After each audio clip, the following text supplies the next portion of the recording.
Welcome back to our study of A Course in Miracles. I'm Danny Spendlove, and today we are in Chapter 4, Section 2, titled The Ego and False Autonomy.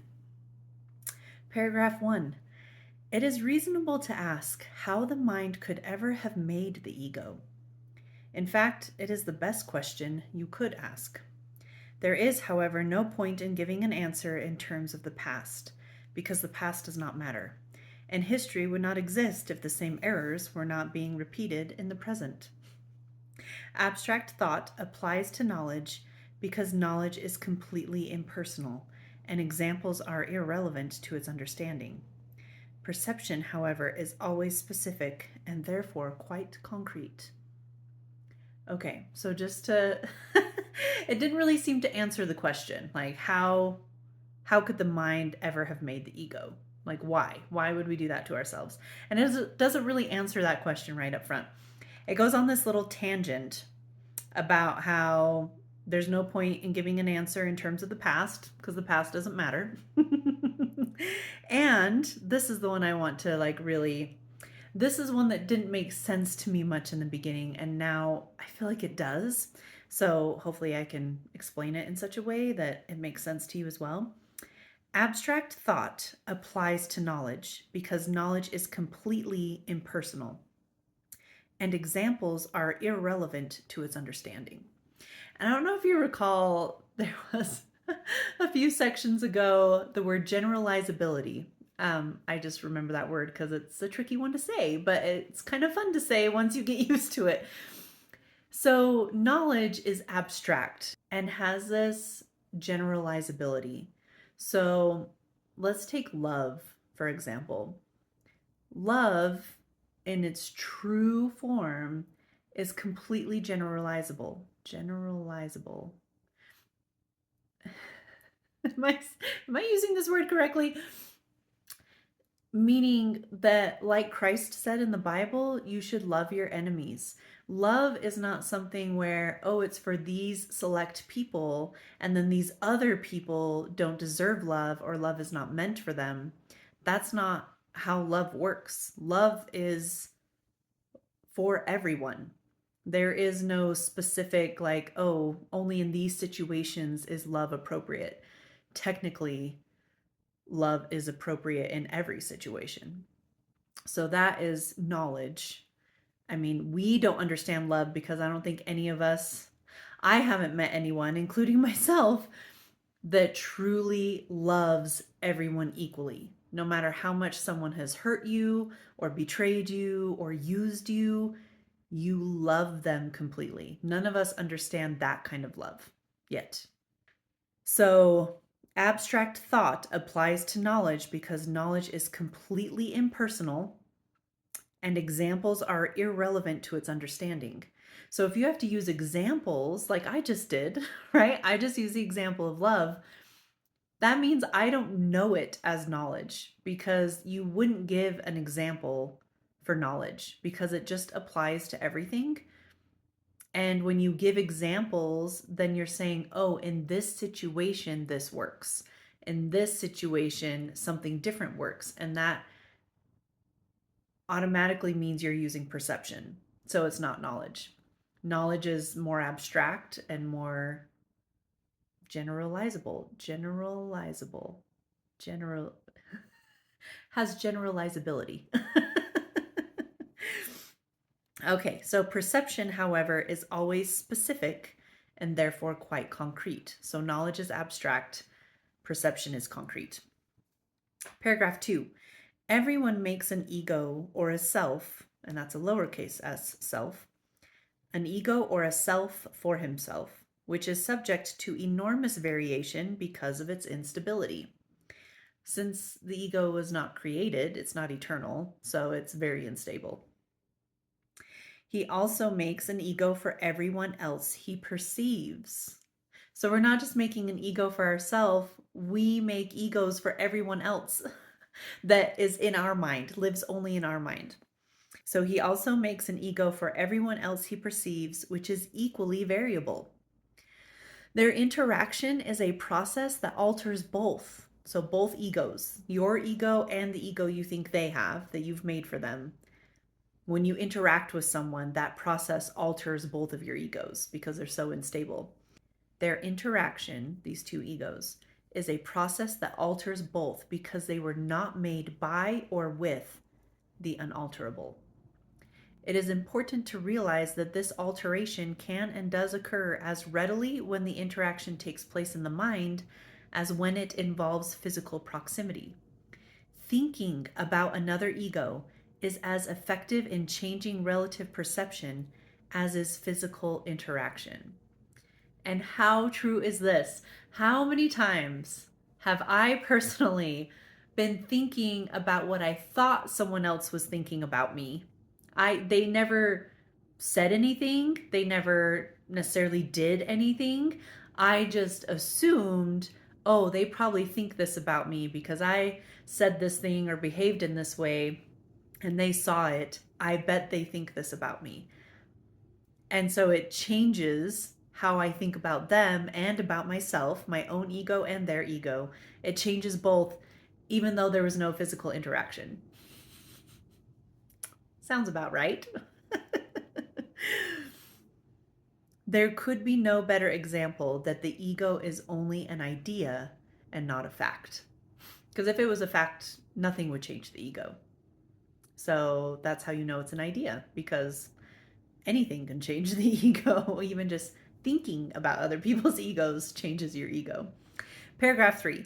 Your own state of mind is a good example of how the ego is made. When you threw knowledge away, it is as if you never had it. This is so apparent that one need only recognize it to see that it does happen. If this occurs in the present, why is it surprising that it occurred in the past? So let's pause here. When you threw knowledge away, it is as if you never had it. And it talks about how it's so apparent that one need only recognize it to see that it does happen. And I was trying to think, like, what's an example, right? Because I don't have knowledge and I'm using perception. It's helpful to have examples to make it more concrete. And I thought about, in a religious setting, how sometimes, like, the parents will be very devout members of their faith, maybe even be like a leader in the faith. And then the children who were raised in that faith decide that they don't agree, they don't, they want to go their own path. And they may go so morally off from what their parents represent that it's like they never had that knowledge. They might as well be someone who was never raised in that belief and with those morals and values, because it's like they never had them. So I thought that's one example where I can see that happening. Sometimes when we decide to let knowledge go, or our perception of knowledge, it's like we never had it. And so that is what happened when we made our egos. We threw knowledge away, because the ego can't exist where knowledge is. So we had to let go of knowledge. And so it's like we never had it, even though we've always had it. If this occurs in the present, why is it surprising that it occurred in the past?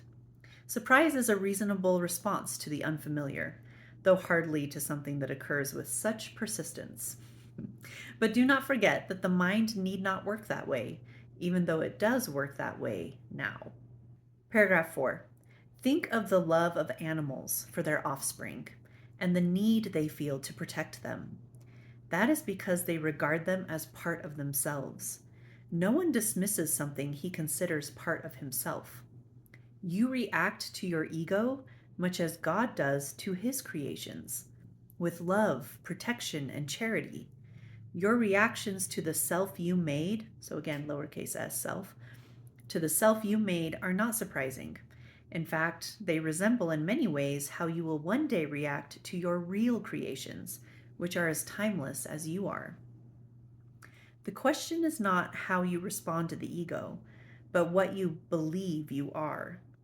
Belief is an ego function, and as long as your origin is open to belief, you are regarding it from an ego viewpoint. When teaching is no longer necessary, you will merely know God. Belief that there is another way of perceiving is the loftiest idea of which ego thinking is capable.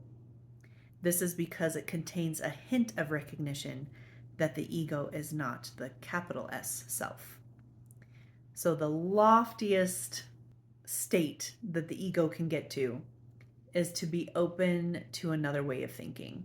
Because I think our egos do try to be certain about things, like, I am so sure that this is true, and we all kind of defend. Remember, again, that truth doesn't have to be defended. So if you have to defend your truth, it's probably not true. So the ego really does like to try and be certain about things. So the loftiest idea of which ego thinking is capable is that there might be another way to perceive this and being open to other perceptions. That's the best your ego can do. Paragraph 5. Undermining the ego's thought system must be perceived as painful, even though this is anything but true. So again, perceived as painful, but it's not true. Babies scream in rage if you take away a knife or scissors, although they may well harm themselves if you do not. In this sense, you are still a baby. You have no sense of real self-preservation. Because again, your ego is not your real self. So if you're trying to preserve the ego, that's not true self-preservation. So you have no sense of real self-preservation and are likely to decide that you need precisely what would hurt you most. Yet whether or not you recognize it now, you have agreed to cooperate in the effort to become both harmless and helpful, attributes that must go together. That's exciting, right? After all this talk about how we're just babies and we want the things that are going to hurt us and all of that, it says, whether or not you recognize it now, you have agreed to cooperate in the effort to become both harmless and helpful, attributes that must go together. If you are harming, then you're not helpful. So harmless and helpful must go together. Your attitudes, even toward this, are necessarily conflicted because all attitudes are ego-based. This will not last. Be patient a while and remember that the outcome is as certain as God. Even before I read that sentence, I had to turn the page to see the certain as God when I was preparing for this video. And as soon as it said, the outcome is as, and the words played in my head, certain as God, because that phrase is used a time or two in A Course in Miracles. Paragraph 6. Only those who have a real and lasting sense of abundance can be truly charitable. This is obvious when you consider what is involved. To the ego, to give anything implies that you will have to do without it. When you associate giving with sacrifice, you give only because you believe that you are somehow getting something better and can therefore do without the thing you give. And I think this is true even if you're like, oh no, sometimes I sacrifice just because I know it's the right thing to do. Yes, because you think God will reward you for that. So again, it's worth giving up the thing because you think you're going to get something better. So only those who have a real and lasting sense of abundance can be truly charitable. Quote, giving to get, close quote, is an inescapable law of the ego, which always evaluates itself in relation to other egos. It is therefore continually preoccupied with the belief in scarcity that gave rise to it. Its whole perception of other egos as real is only an attempt to convince itself that it is real. Self-esteem, that's also in quotes, self-esteem in ego terms means nothing more than that the ego has deluded itself into accepting its reality and is therefore temporarily less predatory. It's kind of a creepy thought, our egos being predatory. So when you have self-esteem, and it's lowercase s self-esteem, it just means that your ego is so confident in its existence that it's temporarily less predatory towards other egos. This self-esteem is always vulnerable to stress, a term which refers to any perceived threat to the ego's existence. So as soon as it's stressed or feels threatened, then it becomes predatory again. Paragraph 7. The ego literally lives by comparisons. Equality is beyond its grasp, and charity becomes impossible. The ego never gives out of abundance because it was made as a substitute for it. That is why the concept of getting arose in the ego's thought system. Appetites are getting mechanisms, representing the ego's need to confirm itself. This is as true of body appetites as it is of the so-called higher ego needs. Body appetites are not physical in origin. The ego regards the body as its home and tries to satisfy itself through the body. But the idea that this is possible is a decision of the mind, which has become completely confused about what is really possible. So if you recall in probably I think chapter 1, it was talking about how the body is just a neutral learning device. It does not have appetites of its own. It just does what the mind tells it to do. And so it's neither good nor evil. It's just neutral and here for your learning. So for the ego to try to satisfy itself through the body, that's not technically possible, which is probably why addictions, right? These body appetites, which I think addictions would be an example of that, why they are insatiable, why they become addictive, is because you can never be satisfied through the body. And so whatever body means, physical means, you try to use are never going to work. And therefore you try and use more and more of them to somehow make it work, and it never will. Paragraph 8. The ego believes it is completely on its own, which is merely another way of describing how it thinks it originated. This is such a fearful state that it can only turn to other egos and try to unite with them in a feeble attempt at identification, or attack them in an equally feeble show of strength. I think this is maybe why we are so tribal as human beings. We want to belong to a group, to a community, to a tribe. And it's because as egos, as when we identify with our ego, we feel so alone, because the ego thinks it was created alone and that it is always alone. So it needs other egos to try and unite with and kind of have identification with. So tribes, right, and communities. Or it attacks other egos to try and show its superiority and feel like, yes, I'm alone, but at least I'm cool. At least I'm strong and everyone fears me and I have some control over other egos. It is not free, however, to open the premise to question, because the premise is its foundation. You're like, what premise? The premise that it's completely on its own. The ego is the mind's belief that it is completely on its own. The ego's ceaseless attempts to gain the spirit's acknowledgement and thus establish its own existence are useless. Spirit, in its knowledge, is unaware of the ego. It does not attack it. It merely cannot conceive of it at all. While the ego is equally unaware of spirit, it does perceive itself as being rejected by something greater than itself. This is why self-esteem in ego terms must be delusional. The creations of God do not create myths, although creative effort can be turned to mythology. It can do so, however, only under one condition. What it makes is then no longer creative. Myths are entirely perceptual, and so ambiguous in form and characteristically good and evil in nature that the most benevolent of them is not without fearful connotations.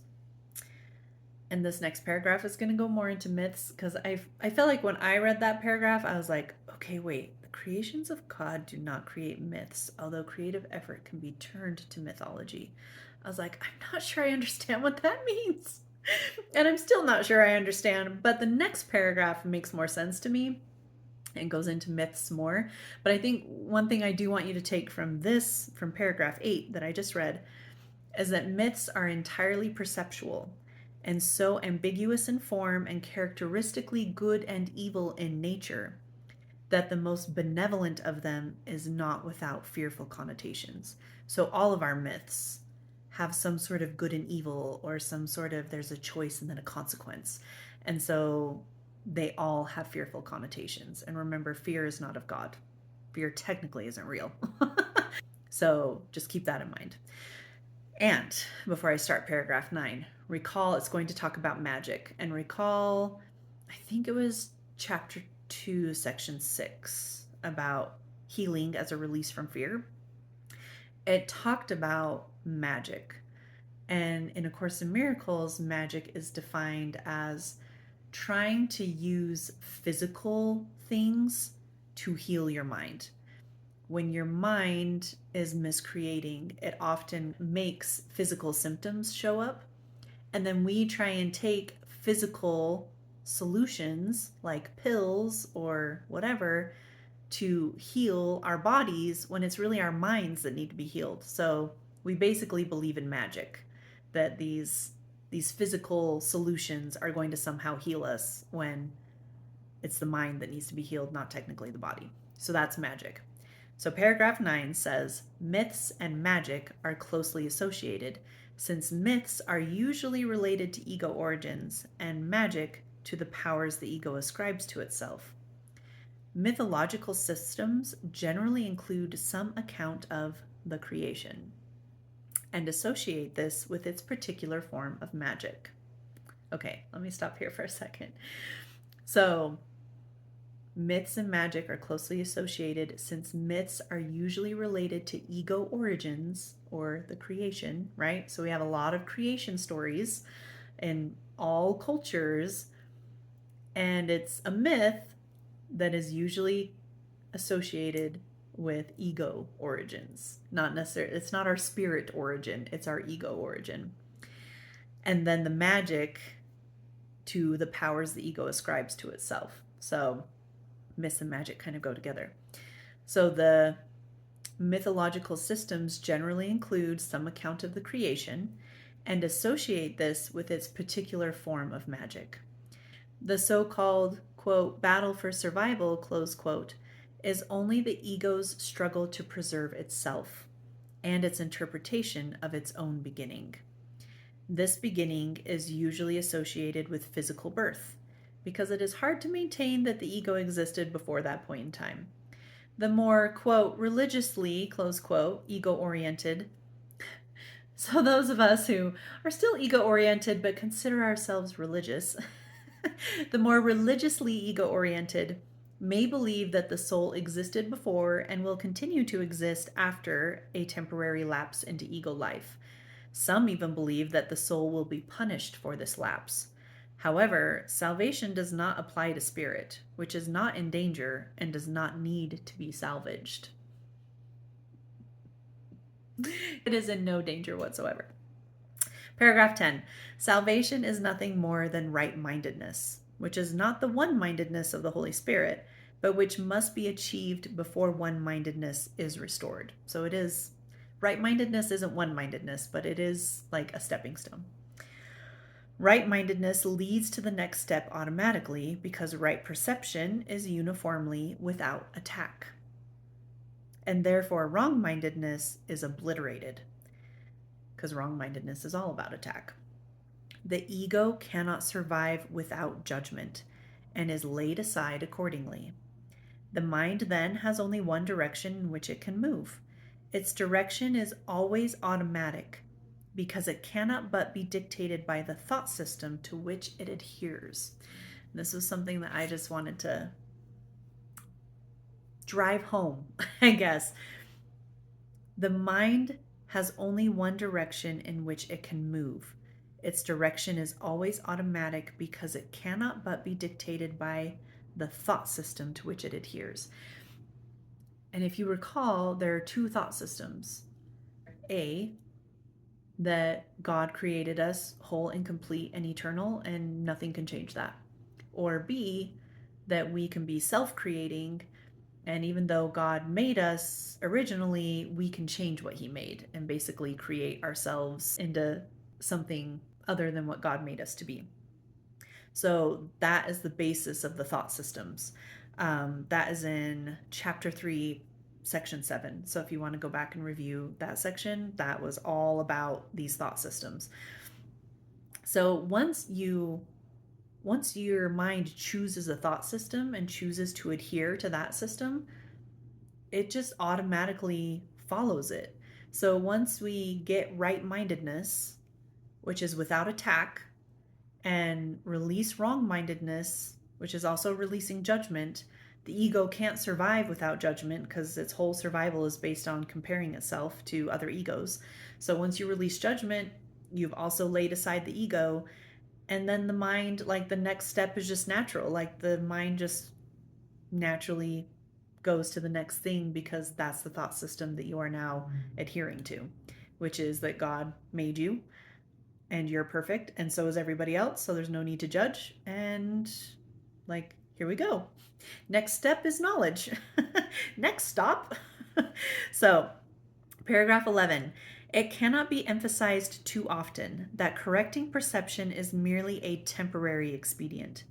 It is necessary only because misperception is a block to knowledge, while accurate perception is a stepping stone towards it. The whole value of right perception lies in the inevitable realization that all perception is unnecessary. So even right perception is unnecessary. Eventually, it's a necessary step, but it's a temporary one. So all right perception is going to tell you is, oh, I don't need perception at all. This removes the block entirely. You may ask how this is possible as long as you appear to be living in this world. That is a reasonable question. How is it possible to have right perception when we live in this world that is so ego dominated? How is this possible? And it says that is a reasonable question. You must be careful, however, that you really understand it. Do you really understand the question you're asking? How is it possible to have right perception while I'm living in this world? And it's saying, do you understand the question? Who is the you, quote unquote, you, who are living in this world? Spirit is immortal, and immortality is a constant state. It is as true now as it ever was or ever will be, because it implies no change at all. So the you that's living in this world is not your spirit, because your spirit is in a state of unchanging perfection. So who is the you that's in this world? So spirit is immortal, and immortality is a constant state. It is not a continuum, nor is it understood by being compared to an opposite. Knowledge never involves comparisons. That is its main difference from everything else the mind can grasp. That's how this whole section started, was abstract thought applies to knowledge because knowledge is completely impersonal and examples are irrelevant to its understanding. And now, this is literally the last line. Knowledge never involves comparisons. That is its main difference from everything else the mind can grasp. So we kind of are back to where we started. And it never did answer the question, how is it possible to have right perception while we're in this world? And I think our next section is going to answer that question a little bit more. This was basically saying, who's the you that lives in this world? Because it's not your spirit. So make sure you answer the question, understand that question before we can really answer it. And so I think this next section is going to help us understand that a little bit better. So excited to see you then. Please comment, please share your thoughts, and I'll see you next time.